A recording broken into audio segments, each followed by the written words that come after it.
បាទថ្ងៃនេះយើងចូលមកស្ដាប់រឿងខ្មោចក្តាប់មនុស្សកុំអីស៊ីពេលវេលាយូរយើងចូលមកស្ដាប់ទាំងអស់គ្នាកាលពីដើមឡើយបុរសនោះបានសុំម្ដាយទៅធ្វើការដល់ពេលហើយបុរសនោះបានមកផ្ទះវិញក៏ជ្រុលទៅបុកម៉ូតូទៀតបណ្ដាលឲ្យស្លាប់ដល់ពេលហើយក្រុមគ្រួសារក៏បានយកសពបុរសនោះយកទៅបូជាហើយបូជាបាន2ថ្ងៃក៏คล้ายជាខ្មោចក្តាប់មនុស្សម្ដងដល់ពេលហើយពេលដើរលងអ្នកភូមិហើយអ្នកភូមិក៏ហៅវាថាអើយអាខ្មោចក្តាប់មនុស្សដល់ពេលហើយខ្មោចនឹងខឹងពេកក៏លងគេពេញភូមិមិនឲ្យគេដេកលូកស្រួលឡើយ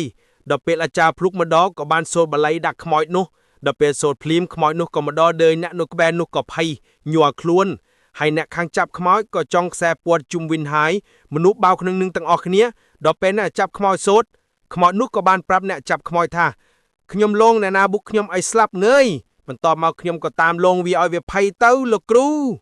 សូមអរគុណនិងលើកទឹកចិត្តឲ្យ Channel Sananit Cambodia ហើយសូមចុច Like ហើយចុច Subscribe និងចុចរូបកណ្ដឹងដើម្បីទទួលបានវីដេអូថ្មីៗទៀត